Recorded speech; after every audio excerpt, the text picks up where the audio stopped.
Muito boa tarde a todos, bem-vindos a mais uma edição do Sci and Tech for Society, o webinar que temos vindo a promover desde há algum tempo aqui no seio da Faculdade de Ciências e Tecnologia Universidade Nova de Lisboa. E temos grande prazer em hoje estar com os nossos colegas Maria Ascensão Reis e Manuel João Mendes, a quem mais uma vez agradeço a disponibilidade em participar nesta nossa sessão. A nossa ideia, como é costume e como temos sempre muito pouco tempo, é apenas uma hora, como sabem. A nossa ideia é a de fazermos uma primeira apresentação do primeiro vídeo. Não vamos ter perguntas e respostas logo de seguida, porque para depois não vermos obrigados a, digamos, a interromper abruptamente, por falta de tempo. Vamos seguir de logo com o segundo vídeo. E depois, no final dessa apresentação, então teremos um espaço para perguntas e respostas. O que eu vos pedia desde já é que assim que tiverem questões a colocar, façam o favor de as colocar através do chat ou bate-papo, porque isso permitirá não só organizar o plano de perguntas e respostas, mas também aos nossos convidados prepararem também as respostas adequadas. Pronto, assim sendo, passaria a palavra à professora Maria Ascensão Reis, quem pediu uma breve saudação antes de emitirmos o vídeo que preparámos para esta apresentação. Obrigado, João. Eu queria agradecer o convite que me foi feito para participar nesta sessão, que eu acho que é bastante interessante. Quero dizer que não foi fácil para nós, porque tivemos que gravar esta semana em condições, portanto, não presenciais.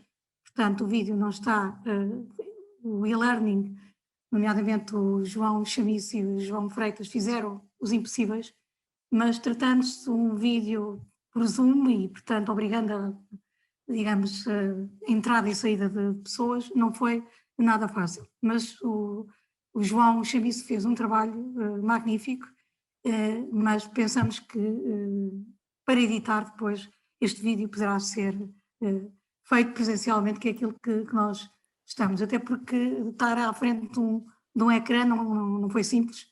Eu não sou artista.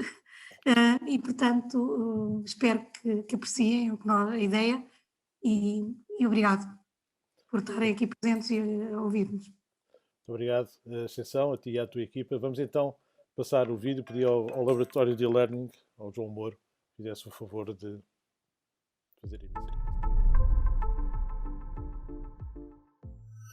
O meu nome é Maria Reis, eu sou responsável do grupo BioEng. Neste grupo nós usamos micro-organismos como catalisadores de processos que transformam resíduos e subprodutos industriais em bioprodutos. Vou-vos falar nos bioplásticos. Os plásticos fazem parte da nossa vida diária e causam problemas graves de poluição a nível mundial. Cerca de 60% dos plásticos são produzidos acumulam-se no ambiente e nomeadamente nos oceanos, sendo que constituem cerca de 80% do lixo marinho. Portanto, este problema levou a União Europeia a impor limites na produção de plásticos e até 2030 serão banidos os plásticos de uso único e, portanto, a utilização de plásticos biodegradáveis ou recicláveis aparecem como uma oportunidade. São produzidos neste momento mundialmente cerca de 4 milhões de toneladas de bioplásticos. Atenção que bioplásticos não significa necessariamente que eles sejam biodegradáveis. Um exemplo é o PET, o BioPET, que é produzido a partir de bioetanol, não é biodegradável, mas é considerado um bioplástico. Destes plásticos que são produzidos, cerca de 23% são biodegradáveis. Portanto, é um nicho muito pequeno relativamente àquilo que se produz dos plásticos, dos bioplásticos totais. Portanto, a razão para isto tem a ver com os custos. De facto, estes bioplásticos biodegradáveis têm um custo 5 vezes superior aos plásticos convencionais. A razão para isto, deste preço tão elevado relativamente aos plásticos convencionais, tem a ver com o uso das matérias-primas, que neste caso são matérias-primas mais nobres e, portanto, de maior valor, e de tecnologias que requerem maiores quantidades de energia. Portanto, a maneira de baixar estes custos será usar matérias-primas de baixo valor e processos que requeiram menos energia. Relativamente à primeira questão, o primeiro fator que tem a ver com as matérias-primas, é possível usar nestes processos matérias-primas de baixo valor, nomeadamente resíduos, e estes resíduos, só para terem uma ideia, de que 80% dos resíduos que são produzidos acabam também por se acumular no ambiente e causar problemas ambientais. Estes resíduos são muito ricos, a maior parte deles são muito ricos em carbono, e este carbono poderá ser utilizado como matéria-prima para produzir estes biopolímeros, estes bioprodutos. Passando assim, então, de um modelo de economia linear, em que produzimos um resíduo no final do processo, para uma economia circular em que há reutilização da matéria-prima sem problemas de poluição, portanto, sem acumulação de resíduos, e criando assim produtos de valor acrescentado. É isto que nós fazemos no Bioenge, que é transformar estes resíduos usando os micro-organismos e produzir bioprodutos que vão desde os biopolímeros, de que nos vamos falar mais à frente, os polihidroxialcanoatos, PHAs, ou os hexapolissacáridos, também falaremos um bocadinho mais à frente. Mas produzimos também outros produtos, nomeadamente aromas. Portanto, tudo isto usando matérias-primas de baixo valor. Estes polihidroxialcanoatos, que são polímeros que são produzidos por micro-organismos, são acumulados dentro das células, podem ver aqueles grandes dentro das células, que são grandes de polímero, e que estes polímeros são considerados polímeros poliésteres naturais, são insolúveis em água, são hidrofóbicos, são termoplásticos, quer dizer que são moldáveis com a temperatura, e são completamente biodegradáveis. Por outro lado, e muito importante, é que nós conseguimos moldar as propriedades destes polímeros, consoante, digamos, as condições de operação do processo, e o que leva a que nós consigamos produzir polímeros com diversas aplicações. Foi a abordagem que seguimos no nosso grupo. Desenvolvemos processos à escala de laboratório e fizemos o seu scale-up para uma escala piloto numa instalação que está localizada no Departamento de Química. Seguindo este princípio e no âmbito de um projeto europeu, desenvolvemos uma tecnologia de produção de PHAs a partir de soro de leite. Esta tecnologia foi transferida para uma empresa belga que produziu o polímero a uma escala superior. Após a sua produção, o polímero foi processado e produziram-se embalagens. Estas embalagens estão a ser testadas pela Sonai, nos supermercados Continente, para embalar frutas e legumes. Estas embalagens são completamente biodegradáveis. Assim, fechamos o ciclo de carbono num modelo de economia circular. Este processo é um processo em 3 etapas, que envolve a utilização de 3 reatores e requer a utilização de ar, um sistema aeróbio, são micro-organismos aeróbios, requer, portanto, a utilização de ar. Este ar, portanto, acaba por introduzir alguns gastos de energia, no sentido de tentarmos ainda melhorar mais o processo. Desenvolvemos e patenteamos um processo no nosso grupo que se baseia na utilização de micro-organismos fotossintéticos, que irão ouvir falar a seguir, e que neste caso não precisa de arejamento, e no sentido que poderemos poupar energia, tornar uma tecnologia mais sustentável, economicamente mais interessante. O processo de produção de PHA à escala semi-industrial é realizado por culturas microbianas mistas a partir de diferentes resíduos, por exemplo, resíduos de polpa de fruta, soro de leite e melaço de cana-de-açúcar.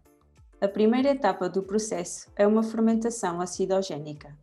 Esta etapa ocorre num reator anaeróbio de fluxo ascendente inoculado com lamas ativadas. Nesta etapa, o conteúdo orgânico da matéria-prima é convertido numa mistura de ácidos gordos voláteis, que são os precursores da biossíntese de PHA e que são usados como fonte de carbono para as duas etapas subsequentes. A segunda etapa é a etapa de seleção dos micro-organismos armazenadores de PHA. Nesta etapa do processo, uma cultura microbiana aeróbia é alimentada com ácidos gordos voláteis produzidos na primeira etapa e são criadas pressões seletivas para bactérias armazenadoras de PHA. A etapa final é a fase de produção de PHA, onde os micro-organismos previamente selecionados são alimentados com ácidos gordos voláteis e acumulam o PHA até à sua capacidade máxima. Depois deste processo de produção, as células enriquecidas com PHA são recolhidas e o PHA é extraído, isolado e purificado. Finalmente, o PHA pode ser processado e transformado em filmes e embalagens que podem ser usados para diversos fins, nomeadamente na embalagem para alimentos. Um processo idêntico que utiliza soro de leite como matéria-prima foi recentemente licenciado a uma empresa belga. Nos últimos anos, temos desenvolvido uma nova tecnologia para a produção de PHAs que utiliza processos fotossintéticos que se baseiam na utilização de bactérias púrpura. Estas bactérias têm este nome porque contêm um pigmento fotossintético chamado bacterioclorofila que lhes dá uma cor púrpura. As bactérias púrpura são fototróficas, ou seja, conseguem utilizar luz para poder produzir a sua própria energia. Ao contrário de outros organismos muito conhecidos, que são fotossintéticos, como as microalgas, as bactérias púrpura não produzem oxigênio. Na verdade, elas até preferem crescer em ambientes anaeróbios, que são ambientes que não têm oxigênio. Elas também gostam muito de utilizar como fonte de carbono ácidos orgânicos simples, como por exemplo o ácido acético, para crescer e para produzir PHAs. Estes ácidos orgânicos podem se encontrar muito facilmente em águas residuais ou então serem obtidos por fermentação de resíduos orgânicos. Por isso, esta tecnologia traz-nos a possibilidade de utilizar luz solar, que é uma energia gratuita, para o crescimento das bactérias púrpura. Além disso, como elas preferem crescer em ambientes anaeróbios, nós não temos que arejar estes sistemas e ao eliminar o arejamento, nós conseguimos ter grandes poupanças a nível energético. As bactérias púrpura podem ser então utilizadas para fazer tratamento de águas residuais, podendo remover nutrientes, mas também os ácidos orgânicos que poluem as águas residuais. Estes ácidos orgânicos são então convertidos em polímeros, que se encontram na forma de grânulos de PHA, e após as bactérias terem acumulado bastantes grânulos de PHA, podemos fazer a extração deste polímero e depois utilizá-lo para a produção de bioplásticos. No nosso laboratório, operamos vários reatores de culturas mistas de bactérias púrpura e, ao longo do tempo, vamos impondo condições de operação que promovem o crescimento de bactérias acumuladoras de PHA. Esta operação chama-se fase de seleção e ela ocorre dentro dos nossos bioreatores. No nosso caso de sistemas fotossintéticos, nós vamos testando diferentes intensidades de luz, alternância de períodos de luz e escuridão, e limitação de nutrientes para promover a acumulação de PHA. Durante a seleção das culturas mistas, vamos retirando amostras, monitorizando a população que se vai desenvolvendo nos reatores. Por microscopia, podemos muito facilmente ver se há crescimento de outros organismos fotossintéticos nos nossos sistemas. Como os reatores são iluminados e as culturas são mistas, há sempre a possibilidade de haver crescimento de microalgas. Estas microalgas não produzem PHA e por isso não são desejáveis nos nossos reatores. O que nós pretendemos é de facto uma cultura enriquecida apenas em bactérias púrpura. Nós também podemos, ao microscópio, ver os grânulos de PHA dentro das nossas bactérias e assim facilmente perceber se elas estão a acumular muito polímero ou não. Neste momento, já iniciámos alguns estudos à escala de demonstração em que operámos lagoas de bactérias púrpuras no exterior, em estações de tratamento de águas residuais. As bactérias foram assim sujeitas a uma iluminação natural por parte do sol e também expostas a temperaturas que flutuavam ao longo do dia e ao longo do ano.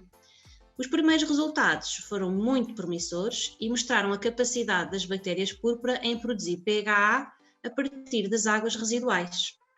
Mais recentemente, e a nível de laboratório, estamos a explorar a capacidade das bactérias fotossintéticas de, em vez de usar ácidos orgânicos como fonte de carbono, usarem dióxido de carbono. Assim, podemos ter um sistema que fixa dióxido de carbono e removendo da atmosfera um gás com efeito estufa. E, ao mesmo tempo, conseguimos produzir PHAs que servirão para a produção de bioplásticos. Os PHAs produzidos nos bioreatores são extraídos das células. Dependendo do tipo de micro-organismos utilizados, podemos obter bioplásticos com propriedades muito diferentes, desde termoplásticos rígidos e cristalinos até elastómeros flexíveis e até mesmo materiais fluidos à temperatura ambiente. Todos estes biopolímeros são biodegradáveis e biocompatíveis. Com base nas suas propriedades, os PHAs podem ser utilizados em várias aplicações. A aplicação mais comum e já com desenvolvimento comercial é a utilização em embalagens, revestimentos e também em produtos de utilização única. As propriedades térmicas e mecânicas destes polímeros permitem que sejam utilizados em substituição de plásticos de origem petroquímica em muitas das suas aplicações. Alguns destes polímeros têm propriedades adesivas, pelo que podem ser utilizados no desenvolvimento de bioadesivos, que podem encontrar aplicação, por exemplo, na área biomédica. Podemos preparar películas com estes polímeros que são aplicados na pele, podendo se adaptar facilmente aos contornos do corpo. Estes polímeros são depois facilmente removidos da pele, não deixando resíduos e não causando danos nem irritação. Outra aplicação que se pode desenvolver a partir destes biopolímeros é a preparação de scaffolds porosos para cultura celular. São utilizadas diferentes técnicas que permitem obter estruturas com microporos, nas quais podemos promover o crescimento de diferentes linhas celulares. Por exemplo, podemos semear células da pele nestas estruturas porosas e promover o desenvolvimento de substitutos de pele. Outra aplicação recentemente testada para estes biopolímeros é a preparação de microagulhas. Esta tecnologia permite a administração de fármacos de forma eficiente e com muito menor desconforto para o paciente, pois as agulhas têm dimensões muito reduzidas que permitem a introdução de fármacos através da pele sem causar dor ou grande desconforto ao paciente. Outros biopolímeros que podemos obter a partir do cultivo de micro-organismos são os polissacáridos. Os polissacáridos são macromoléculas em que os monómeros são hidratos de carbono, ou seja, açúcares. Os polissacáridos podem ser acumulados intracelularmente, podem fazer parte da parede celular das bactérias ou dos micro-organismos, ou podem ser excretados para o meio extracelular. Um polissacárido com propriedades muito interessantes é o Fucopol, é um polímero extracelular produzido por uma bactéria. O seu interesse tem a ver principalmente com o facto de possuir fucose na sua composição. Este açúcar é um açúcar raro, pelo que confere propriedades bioativas ao biopolímero. O Fucopol pode ser utilizado em variedíssimas aplicações. Por exemplo, pode ser usado para fabricar filmes ou películas biodegradáveis e hidrossolúveis. É um bioemulsificante, podendo ser usado como um agente emulsificante tanto em produtos de cosmética como alimentares. É um biofloculante.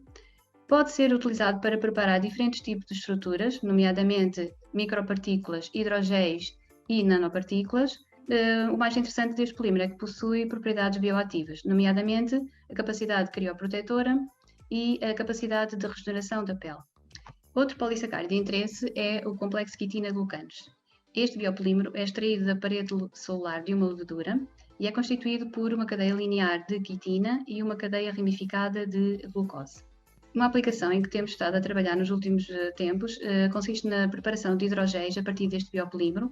Os hidrogéis obtidos têm uma estrutura microporosa e, para além disso, têm uma resistência mecânica assinalável. Os processos que acabámos de descrever baseiam-se no uso de resíduos orgânicos provenientes de fontes renováveis. Estes processos pretendem substituir a produção de plásticos convencionais por plásticos biodegradáveis e assim atuar como uma ação de prevenção da acumulação de plásticos no ambiente. Recentemente iniciámos outra abordagem diferente, cujo foco é na remediação da contaminação por plásticos já acumulados nas diversas formas. Este processo insere-se no âmbito de um projeto europeu que está a decorrer e consiste no desenvolvimento de tecnologias de conversão de plásticos sintéticos em plásticos biodegradáveis. Para isso, numa primeira etapa, usamos enzimas para fazer a despolimerização das estruturas dos polímeros sintéticos, como por exemplo o PET. Numa segunda etapa, usamos os produtos dessa despolimerização, como matérias-primas ou substratos, como quiserem chamar, para a produção de PSHs por micro-organismos. Os resultados preliminares obtidos já no grupo e à escala laboratorial mostram que os micro-organismos selecionados são capazes de usar produtos da despolimerização do PET, tais como o etilenoglicol e o ácido teraftálico, para acumular intracelularmente PSHs. De facto, se tivermos sucesso nesta tecnologia, ela poderá ser utilizada em grande escala para a mitigação da poluição por plásticos, permitindo simultaneamente produzir um plástico biodegradável e com aplicações semelhantes às dos plásticos sintéticos.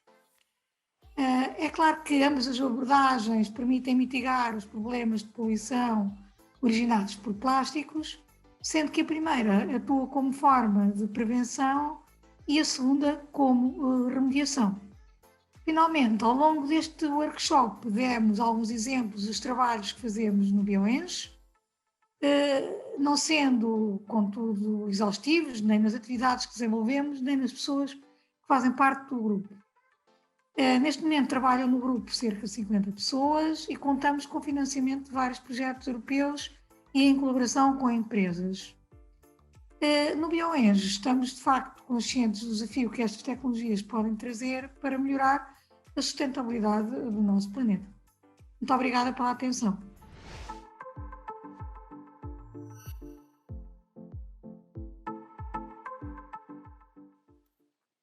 Muito bem, muito obrigado. Está feita a primeira apresentação no âmbito deste webinar, cujo tema é Circular Economy and Sustainability, mas os nossos obrigados, mais uma vez, à professora Maria Ascensão Reis e à sua equipa. Falaram neste vídeo, como viram, as colegas Bárbara Almeida, Filomena Freitas e Joana Fradinho. E agora passaríamos, sem mais delongas, para o nosso próximo convidado, o professor Manuel João Mendes, do CENIMAT e 3N, a quem pedia também umas breves palavras só de saudação. Obrigado. Queria começar por agradecer a organização por este convite. De facto, é muito motivador ver a quantidade de investigadores e de trabalho de alto nível que se faz na faculdade em temas de sustentabilidade, como no grupo da professora Maria Ascensão Reis. E o trabalho que eu vou apresentar também está relacionado com isso, embora num aspecto diferente, a nível de conversão de energia solar em eletricidade. E nós, o que nos deparamos é que, a nível da eletricidade solar, já temos muitas coisas instaladas, comerciais, pelo mundo todo, mas apesar de haver já muita exploração industrial, é uma tecnologia que está ainda muito longe, está numa fase ainda muito embrionária, está muito longe de alcançar as eficiências teóricas e todas as potencialidades que pode ter, e isso é o que motiva o nosso trabalho, e acreditamos que conseguiremos trazer muitas melhorias a esta tecnologia, explorando estratégias ópticas, nanomateriais e várias coisas, como vou falar aqui neste vídeo. Peço desculpa que a minha locução está um pouco engasgada, como podem ver, pela minha falta de experiência a falar para as câmaras, mas pronto, espero que gostem. Muito obrigado, Manuel João. Vamos então passar para o vídeo, por favor.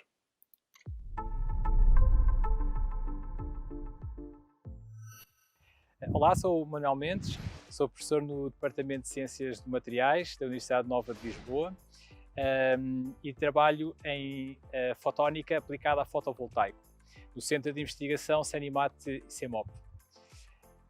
Todos nós sabemos que é urgente explorarmos cada vez mais a energia solar, não só do ponto de vista ambiental, mas também porque é a energia mais abundante em todo o planeta, por isso é aquela que faz mais sentido utilizarmos. Comparativamente com outras fontes de energia, esta é aquela que predomina, como podemos ver nesta imagem. Aqui vemos a comparação da quantidade de potência que nos pode chegar, em média, de cada fonte de energia renovável, fóssil e nuclear. E está claro que a energia solar é de longe a mais abundante, muito superior ao total de todo o consumo energético atual. Portanto, se conseguíssemos fazer uso de apenas 1/1000º de toda esta energia que nos chega de graça a partir do Sol, conseguíamos alimentar o consumo energético de todo o mundo. Não há dúvida que, se há uma certeza quanto à energia que alimentará o nosso futuro, ela será a energia solar. Atualmente, a eletricidade solar que chega às nossas casas vem principalmente de instalações fotovoltaicas como esta que vemos aqui, ou em parques fotovoltaicos, ou até nos edifícios. Mas o que nós queremos fazer aqui no Cenimat é trazer o fotovoltaico para junto dos consumidores, nomeadamente para a eletrónica de consumo, e estamos a desenvolver soluções portáteis, por exemplo, como este exemplo que vemos aqui, de uma mochila solar, que serve para alimentar os dispositivos eletrónicos do nosso dia-a-dia. E aqui vemos que qualquer telemóvel, tablet que eu possa colocar aqui na mochila é carregado com eletricidade solar. Portanto, é um exemplo feito por alunos aqui da faculdade, de uma coisa simples e com muita utilidade. Agora venham comigo ver onde é que a ação acontece para desenvolver este tipo de tecnologias.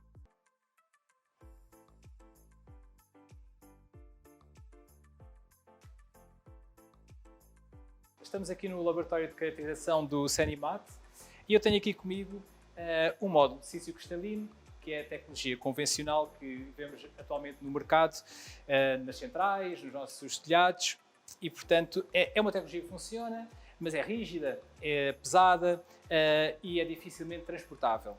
O que nós queremos fazer é transformar este tipo de tecnologia nesta, ou seja, em fotovoltaico realmente flexível, dobrável, leve, que nós possamos levar connosco no dia-a-dia, enrolar, levar para a praia, levar na mochila, e isso sim consegue fazer com que o fotovoltaico se torne algo próximo dos consumidores e que podemos usar nos nossos dispositivos de forma cotidiana.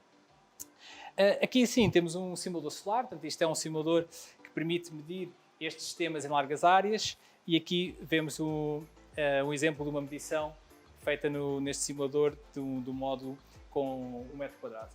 Para o fotovoltaico ser flexível, nós precisamos de ter células solares de filme fino. E aqui um dos pioneiros do fotovoltaico de filme fino em Portugal foi este centro, o Cenimat, que foi dos primeiros a desenvolver dispositivos de silício amorfo depositados por técnicas de deposição de plasma. E aqui temos alguns exemplos do trabalho mais inovador que foi feito.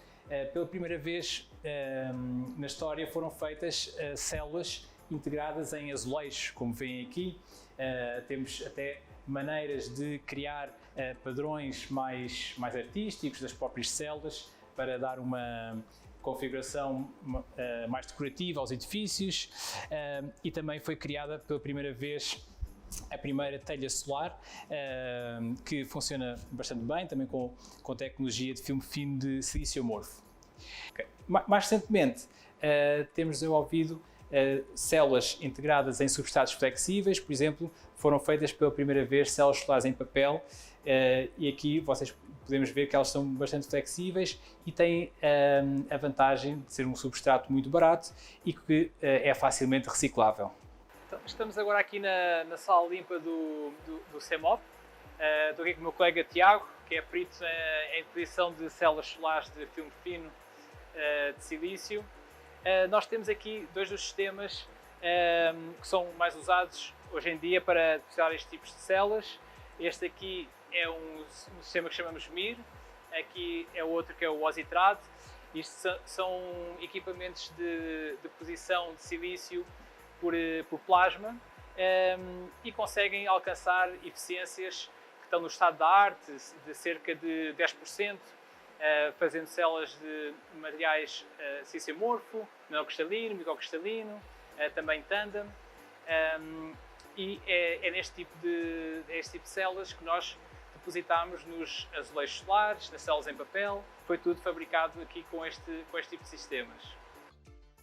Para além da tecnologia de silício de filme fino, existe agora um novo material maravilha que está a atrair toda a atenção da comunidade fotovoltaica, que são as perovskites. E nós aqui no laboratório temos apostado também nesta tecnologia de filme fino, porque são um novo tipo de células que se consegue fazer de forma muito mais barata, porque os materiais são depositados por solução e depois podem ser impressos com equipamentos que não requerem alto vácuo e pode ser muito mais escalável. Hoje em dia, as eficiências destas células têm crescido exponencialmente e já são até superiores às células de silício. E nós aqui no laboratório já conseguimos fazer células com quase 20% de eficiência. Portanto, é uma tecnologia muito promissora para fotovoltaico flexível, porque estamos a falar de absorções com espessuras de apenas 500 nanómetros, portanto meio micrómetro, com estas eficiências que já abatem o estado da arte dos sistemas comerciais. A tecnologia de filme fino fotovoltaico oferece a vantagem de poder ser muito flexível e de baixo custo. Mas a questão é se ela pode ser tão eficiente como as células solares rígidas convencionais. E a resposta a isso é sim, podemos ter grandes eficiências, mas para isso precisamos de fotónica. Por exemplo, se nós microestruturarmos as células solares com estruturas género esta que aqui vemos, portanto que têm dimensões perto dos comprimentos de onda, portanto na ordem do micrómetro, estas estruturas vão funcionar como antenas ópticas que vão captar e aprisionar a luz no interior de células solares muito finas e conseguindo assim construir dispositivos que são fisicamente muito finos, mas opticamente muito densos e por isso podem converter todo o espectro solar e assim possibilitar eficiências muito altas, até superiores à do estado da arte das células rígidas que atualmente estão no mercado. Em particular, esta microestrutura que aqui apresento foi desenvolvida em parceria com a Universidade de York, no Reino Unido, e teve recentemente um grande impacto na comunidade científica e foi divulgada até em centenas de websites por todo o mundo, porque é uma microestrutura periódica com um padrão muito simples que pode ser facilmente fabricado industrialmente em larga escala e com custos muito reduzidos, permitindo assim também a duplicar a eficiência das células que têm espessuras de cerca de 1 micrómetro. Para avaliarmos o desempenho das nossas células solares com e sem estruturas fotónicas, é importante termos métodos de caracterização standard e nós aqui na sala escura do CMOP temos uma última geração de equipamentos que se chamam de simulação solar. Aqui assim à minha esquerda tenho um simulador solar de LEDs, okay? Ele irradia a potência solar porque tem 19 LEDs, cada um em certa parte do espectro solar e eles, quando iluminados todos ao mesmo tempo, dão esta luz branca e permite a caracterização de células sem praticamente aquecer os dispositivos, porque a luz LED tem essa irradiação solar sem aquecer as células, e isso é muito importante para a caracterização ser mais estável. Outra propriedade importante que este simulador permite é apagar e acender certos conjuntos de LEDs e com isso conseguimos variar o espectro e por isso podemos assim fazer luz com diferentes cores, como podem aqui ver, e podemos até ajustar o nosso espectro solar para diferentes regiões do globo ou para diferentes alturas do ano e assim, por exemplo, fazer a caracterização do desempenho das células para diferentes circunstâncias. Aqui temos um último modelo de equipamento de medição da resposta espectral e, como o nome indica, este equipamento o que faz é medir a corrente produzida pelas células para diferentes comprimentos de onda.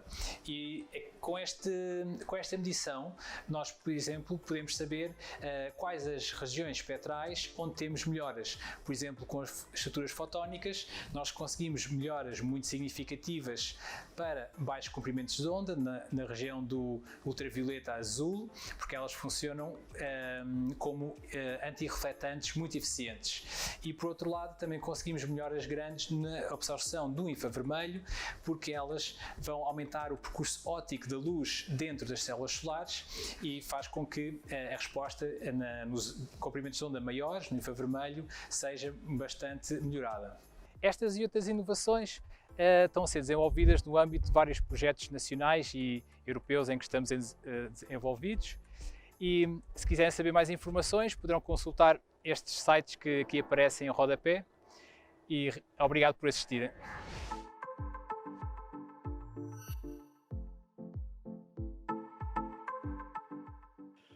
Muito bem, muito obrigado, Manuel João, pela apresentação, que nos cativou muitíssimo. Percebi com a nossa colega Maria Ascensão que podíamos encontrar aqueles sacos plásticos numa grande superfície alimentar, de uma grande superfície de distribuição alimentar. Não fiquei a perceber onde é que se arranja essa fabulosa mochila, mas penso que poderás depois dizer-nos a todos como é que nos podemos candidatar a essa peça que começa a ser uma coisa verdadeiramente necessária no dia-a-dia, com toda a eletrónica que nos envolve. Ora, temos já algumas perguntas e também algumas respostas breves no nosso bate-papo. Perdão. E estava aqui precisamente a ver essas questões. A primeira é colocada, e a minha ideia é que, embora exista alguma resposta sucinta no bate-papo, apesar de tudo, passar-vos aos nossos convidados para uma resposta eventualmente mais substantiva. Portanto, começaríamos pela pergunta que foi colocada pela nossa colega Margarida Gonçalves. Assim eu consigo ir para o início todos vocês podem acompanhar, aliás. E, portanto, o comentário e pergunta também: parabéns pelo trabalho inovador. A recolha seletiva destes resíduos biodegradáveis e a sua mobilização para estes processos de valorização é um desafio a ultrapassar para disseminar estas tecnologias. Pergunta à equipa da professora Ascensão Reis se vos parece que esta abordagem poderia ser implementada de forma deslocalizada pelos próprios produtores dos resíduos. Ascensão, queres complementar um pouco mais a resposta que deste? Sim, iria dizer. Há uma coisa que eu durante o vídeo não disse e que é uma coisa importante, é que o preço destes polímeros depende da escala que os produzimos. Se eu se tiver uma fábrica que produz 100 toneladas, o preço final do polímero não é o mesmo que produzir 1000 ou 10.000 toneladas. Portanto, o desafio que se põe realmente na recolha de alguns destes resíduos é na quantidade, ou seja, eu garantir que tenho um efeito de escala no preço, preciso ter uma quantidade de resíduos significativos para produzir. Eu vou-vos dizer, por exemplo, que no caso do vídeo que apareceu, foi um trabalho com o Small Compal, em que tínhamos os resíduos da Small Compal, portanto, resíduos de processamento da fruta, e portanto, nós chegámos a um rendimento de cerca de 14 quilos de resíduo para produzir 1 quilo de polímero. Portanto, isto dá-vos uma ideia de que a dimensão dos resíduos, portanto, para produzir 1 quilo de resíduos precisamos 14 quilos para produzir 1 quilo de polímero precisamos de 14 de resíduo. Portanto, dá-nos uma ideia de que, de facto, a produção de polímeros por produtores de resíduos muito específicos e em pequenas quantidades não é viável. O que faz sentido é uma recolha integrada e processar depois, digamos, estes resíduos na produção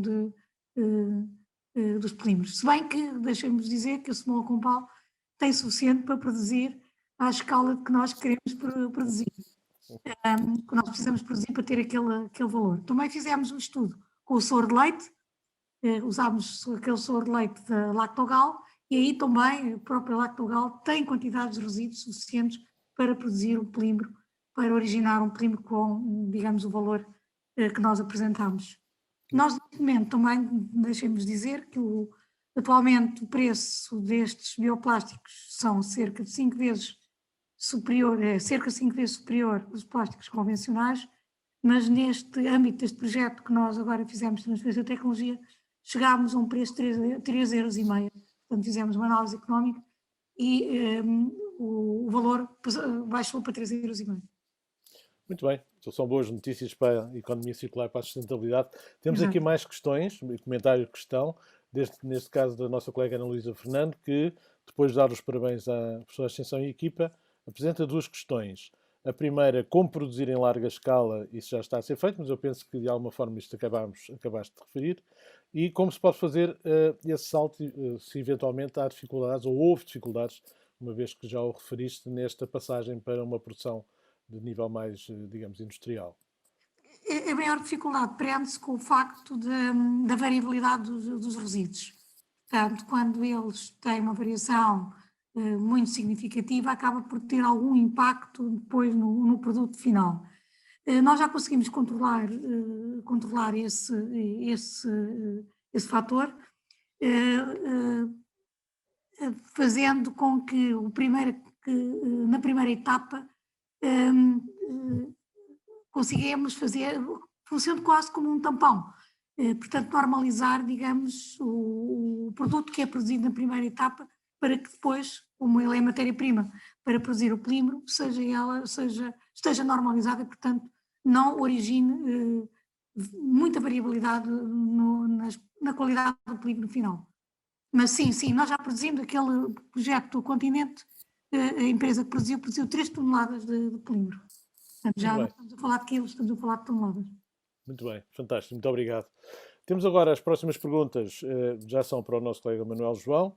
A primeira é colocada pela nossa colega Ana Ricardo, que diz que, de acordo com o que é divulgado, a Tesla já vende em larga escala telhas fotovoltaicas. E a nossa colega gostaria de saber qual a diferença entre estas telas que vocês estão a desenvolver com a tua equipa, Manuel João, no CENIMAT, e aquelas que a Tesla já vende. Eu aí respondi brevemente aí no chat, mas pronto, aquilo que expliquei é que, bom, primeiro, não sei se a Tesla tirou a ideia de nós ou não, isso é possível que não, mas estas foram feitas antes, uns 5 anos antes do Elon Musk anunciar as suas telhas. E estas células são realmente feitas na telha, porque o material de filme fino, de silício, é depositado diretamente no cerâmico. E isso aí, tecnologicamente, é muito mais desafiante, porque os cerâmicos são muito porosos. Portanto, ter a célula diretamente depositada na própria material de telha aí levou passos de otimização, bastantes passos de otimização, e não é fácil. Enquanto que na abordagem do Elon Musk, é diferente, ele faz um bocadinho batota, porque as células não estão realmente das telhas, portanto ele tem um substrato que creio que é tanto um substrato rígido, que simplesmente pode ser posto na telha, e ele põe a célula integrada nesse substrato a posteriori, portanto ele faz uma género de colagem, de encapsulamento, portanto a célula é feita à parte e depois é colocada ali, pronto, é outra abordagem. E todas essas são as diferenças principais, mas de certa forma no nosso desenho, digamos, está um pouco mesmo integrado no material das telhas ou dos azulejos, portanto é mesmo como se fosse uma pintura, enquanto que o Elon Musk é feito por integração a posteriori. Muito bem, temos agora aqui uma outra. E agora isto de repente andou para baixo, desculpem, estou a seguir aqui o bate-papo.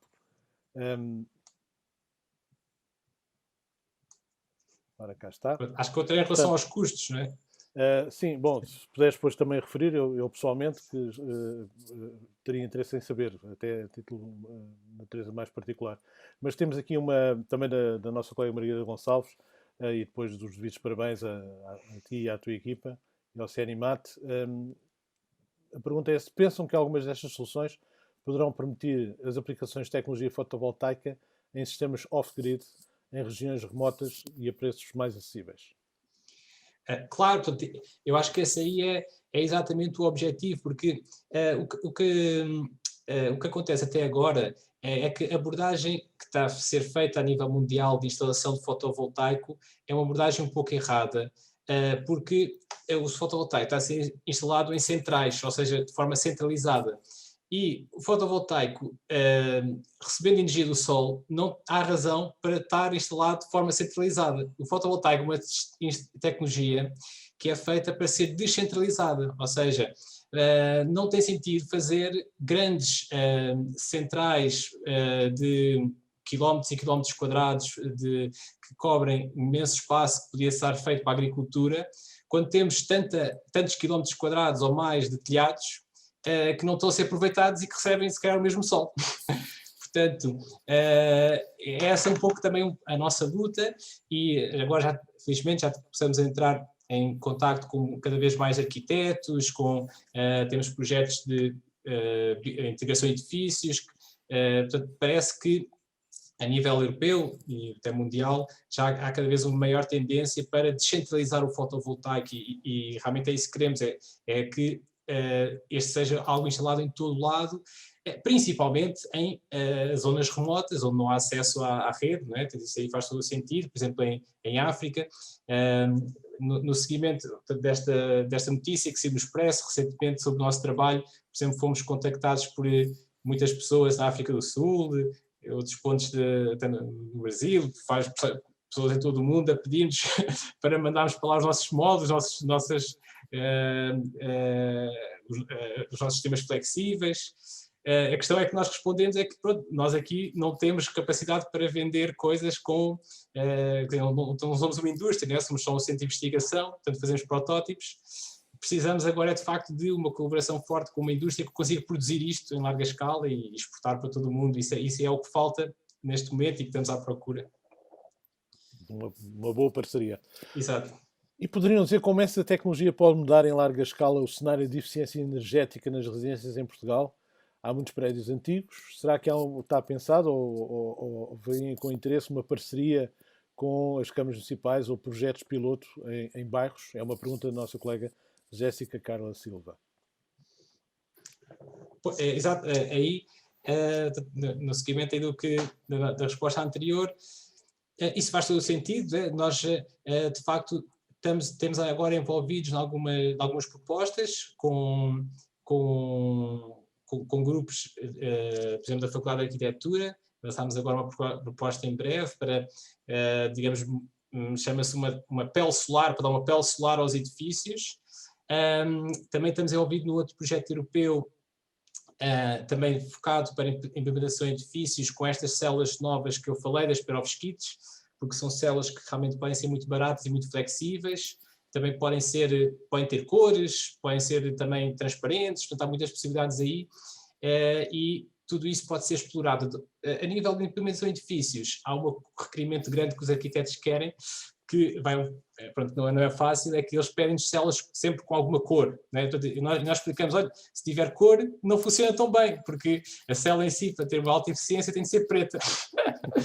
E eles não compreendem isso, dizem, não, se é preta, não pomos. Pronto, não, desculpem lá, tudo bem que há problemas de clima, mas nós queremos algo colorido, então pronto, tudo bem. E então agora nós temos algum trabalho para desenvolver células que, ou seja, prejudica-se um bocadinho a eficiência, mas dá-se um bocadinho de cor para, digamos, deixar os arquitetos contentes e poderem instalar então fotovoltaico em todo lado, e aí sim, já eles, com alegria, conseguem adaptar as nossas soluções e esperemos que em breve já cada vez isso se vai instalar mais nos nossos edifícios. Muito bem, boas notícias apesar de tudo. Temos a nossa colega agora Ana Paula Valim que devolve, digamos, a mesa para a nossa colega Maria Ascensão Reis com a seguinte pergunta: no caso de utilizar RSU misturado, que contenha resíduos poliméricos, madeira, vidro, alumínio, papel, etc., é possível realizar o processo de transformação em bioplástico? Ascensão. O o resíduo em si, portanto, a produção destes bioplásticos só é possível a partir de matéria orgânica que seja biodegradável. Os vidros não são, os metais não são, portanto, obviamente que se tivermos a pensar de resíduos urbanos, só faz sentido usar a fração orgânica dos resíduos urbanos. Portanto, tudo o que seja metais e vidros, os micro-organismos não pegam, só pegam na parte orgânica que é biodegradável. Portanto, a recolha seletiva é um aspecto muito importante dos resíduos e para conseguirmos, de facto, fazer uma transformação destes resíduos em biopolímeros. Neste momento, por exemplo, estamos a trabalhar com o Valor Sul. O Valor Sul faz a recolha de resíduos, de processamento de alimentos, nomeadamente cantinas, restaurantes, etc.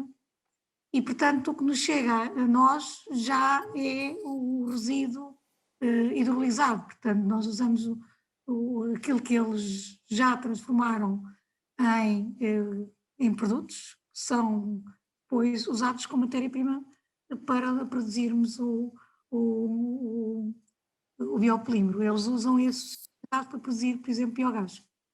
E neste momento estão interessados em avaliar outras soluções que não o biogás, nomeadamente a produção de biopolímeros, porque fechavam um bocadinho o ciclo, portanto usavam os sacos biodegradáveis para fazer a recolha do lixo e depois usavam.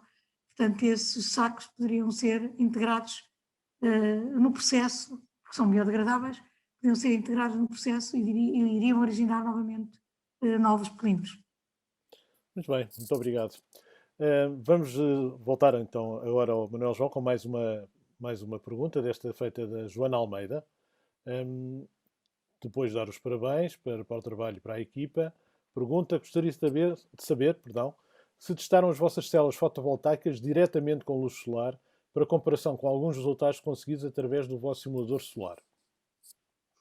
É uma ótima pergunta. Eu, portanto, cheguei aqui a pôr uma resposta também rápida, mas de facto que nós fizemos algumas comparações de alguns mini-módulos que temos com luz solar, mas a nível de estudo, para otimizarmos as células, não é possível fazer esse estudo só com a luz solar, porque a luz solar está sempre a alterar a nível de intensidade e também espectralmente, principalmente o espectro da luz solar, nunca é sempre o mesmo, portanto varia com o dia, com a hora, com o clima, com a atmosfera, e portanto, para nós sabermos exatamente a nossa eficiência, temos de ter umas condições de emissão standard, padrões que todo mundo usa, que é um espectro standardizado, que chama-se o AM1.5, e esse é o espectro que sai dos nossos simuladores solares, e portanto isso é o que permite comparar a eficiência das nossas células, por exemplo, com a eficiência de células produzidas noutros lugares do mundo, noutros centros, porque todos usam esse espectro do AM1.5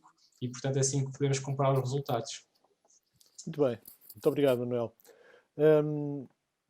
Ora bem, temos agora aqui uma última questão, de volta à nossa colega à extensão.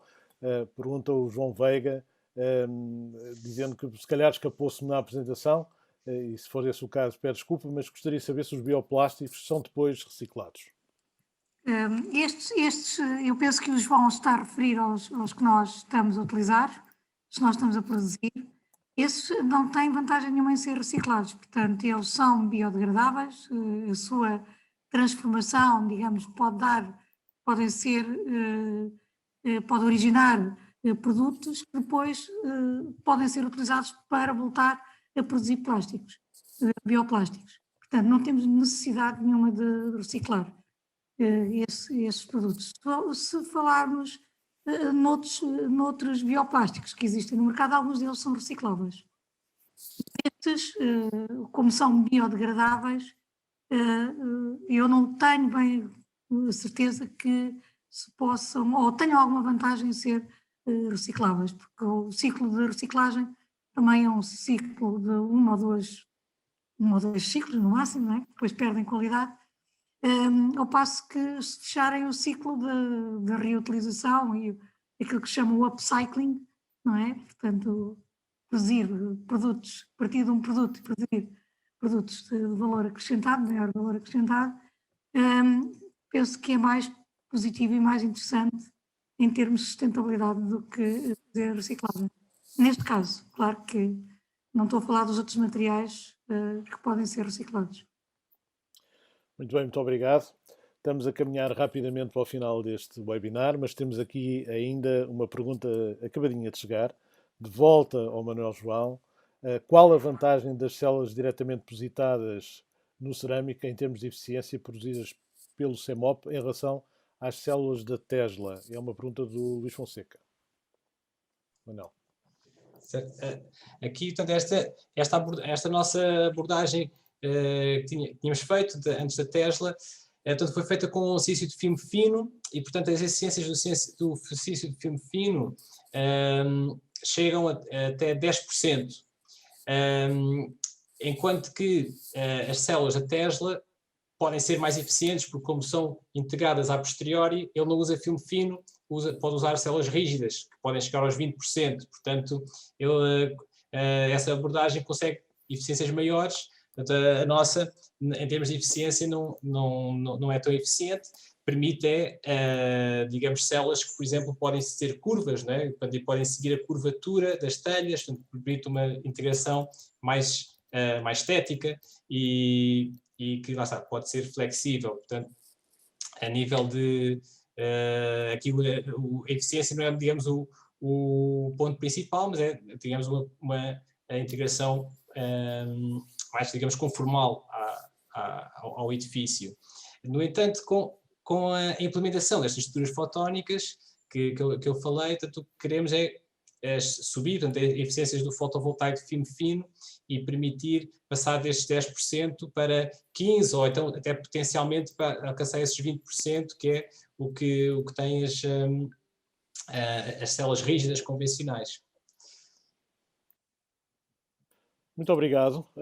Estamos praticamente no final do webinar. Queria mais uma vez agradecer a disponibilidade da Maria Ascensão Reis e da sua equipa, da Bárbara Almeida, da Joana Fradinho, da Filomena Freitas e também, naturalmente, ao Manuel João Mendes e à equipa do CENIMAT.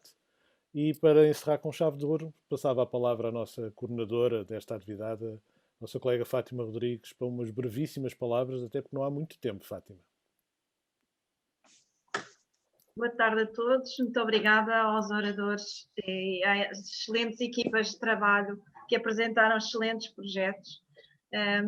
No caso da Ascensão, prometemos que iremos gravar para ficarmos com um outro filme. Não quer dizer que este não tivesse já muitíssimo, muitíssimo bom. E muito obrigada, Manuel, pela apresentação. Estava ótima, não teve problemas nenhuns em fazer a apresentação, como disse no início, estava tudo ótimo. Queria agradecer também ao João Freitas pela moderação que está a fazer e queria anunciar que o tema de fevereiro do ciclo Scientech for Society passou integralmente para junho, uma vez que nós não conseguimos fazer as gravações, como a Ascensão já teve esta gravação que não foi gravação pelo Laboratório de E-Learning, e nós gostaríamos que as próximas fossem. Vamos esperar que isto melhore e que possamos fazer as gravações para o tema de março, mas entretanto o tema de fevereiro passou para junho. Muito obrigada a todos pela vossa presença, espero que tenham gostado e uma boa semana para todos. E está assim encerrado mais este webinar. Parabéns a todos. Muito obrigado. Obrigado. Boa semana. Obrigada a todos. Obrigado pelo esforço que fizeram, porque foi muito, para nos conseguir ter aqui hoje. E apesar do vídeo não ser uma perfeição, mas foi com imenso esforço. Foi pelo e-learning. Não foi por nós, a maior parte dele foi feito pelo João, a quem agradeço mais uma vez. Pelo João Chamiço, não por mim. João Chamiço. Agradeço mais uma vez. A paciência, etc. Exato. Faz parte. Exatamente. Então, até breve. Muito obrigada. Muita saúde para todos, protejam-se. Obrigada, Boa obrigada. tarde. Obrigado. Deus a todos.